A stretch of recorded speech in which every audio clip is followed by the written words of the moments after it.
Hello, this is Mark Satterfield, and welcome to the Velvet Rope Playbook. Tonight's chapter: My neighbor just bought a tank. True story. A guy near me bought a tank, a real one. British, decommissioned, painted desert beige, parked it in his driveway like it was a particularly aggressive SUV.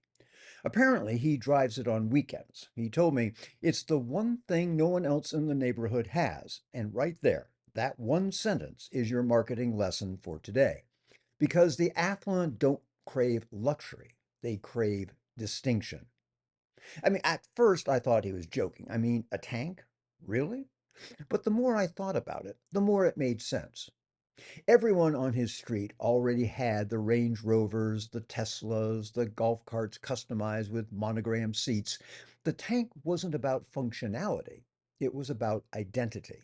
It was his way of saying, you can keep your status symbols, I've got something rarer. That's the essence of affluent psychology. They're not buying products, they're buying separation. In a world where everyone can finance a Mercedes, true status is no longer about price. It's about peculiarity. The wealthy crave what others can't easily copy: exclusivity, individuality, rarity. They don't want to blend in with other high achievers, they want to stand apart from them. That's why the guy bought a tank. And that's why your marketing might need one too. Here's the painful truth: most professional service providers sound exactly the same. Scroll through LinkedIn or listen to how agents, advisors, and consultants describe themselves. It's a course of copy pasted platitudes. Great service, trusted advice, years of experience. That's not marketing, that's background noise. It's the corporate equivalent of beige carpeting: safe, forgettable, and completely ignorable. And yet professionals cling to it like a security blanket because it feels respectable. But the affluent don't buy respectability. They already have that. They buy fascination. They buy magnetism. They buy the thing they haven't seen before. If your message sounds like everyone else's, you're not the tank, you're the Honda Civic. Reliable, practical, invisible. Here's the key: the affluent buyers don't want novelty for novelty's sake. They want difference that feels deliberate, not desperate. There's a fine line between standing out and showing off. The tank works as a statement because it's confident, not compensatory. It's a wink, not a plea. In marketing, the same rules apply.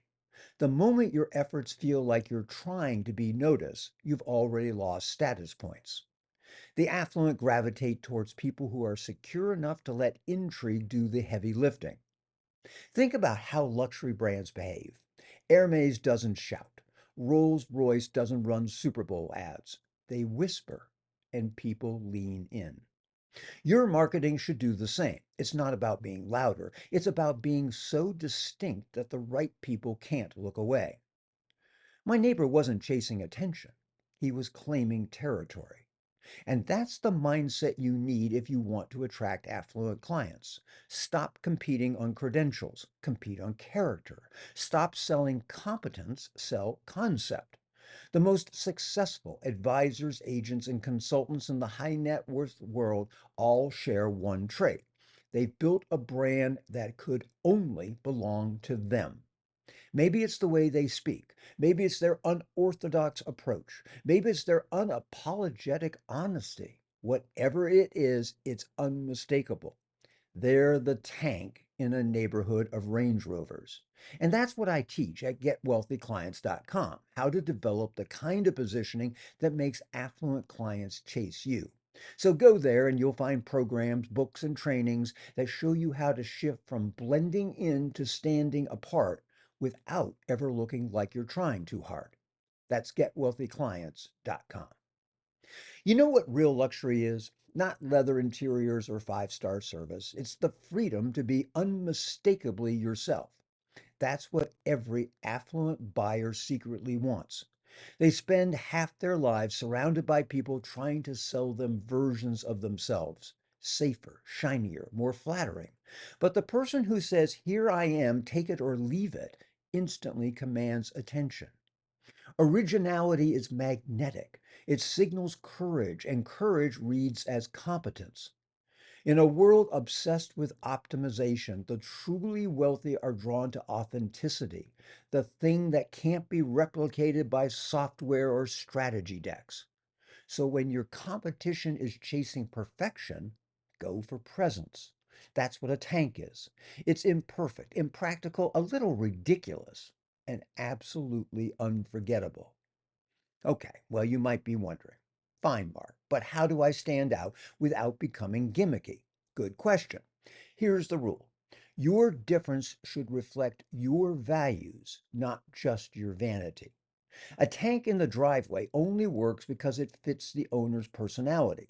He's playful, contrarian, confident enough to laugh at himself. Your version of that might be something distinctly different, a contrarian point of view, a way of working that feels refreshingly human in a sea of corporate jargon. So here's an example. A financial advisor I coach stopped calling his intro call a free consultation. He named it the clarity session. Same 30 minutes, new positioning. He framed it as a high level strategy dialogue for serious investors. And guess what? Bookings tripled. He didn't change what he did, he changed how it felt. And feeling is everything in the luxury markets. Look, wealthy people are surrounded by yes men. They crave someone who tells them the truth, but with elegance. That's why a bold, distinctive voice isn't just good marketing, it's a form of leadership.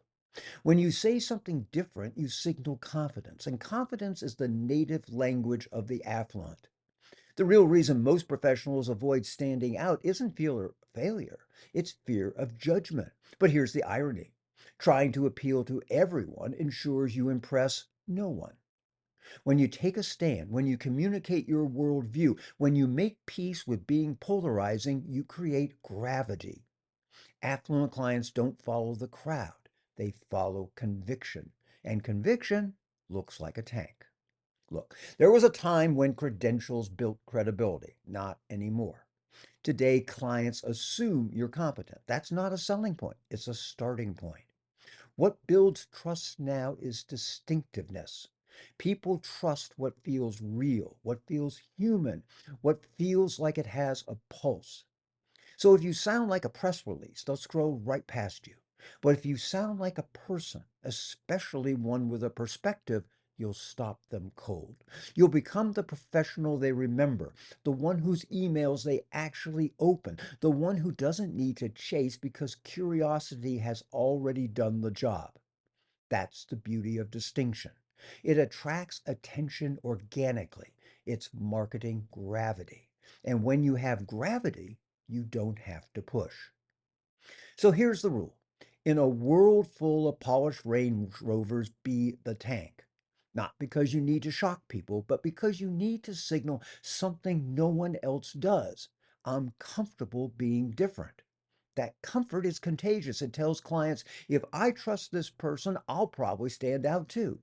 And that's what affluent clients really want, not just results, but reflection. They want to see themselves in the people they hire. So when you embody courage, you attract it. When you show you're willing to be original, they assume your work will be too.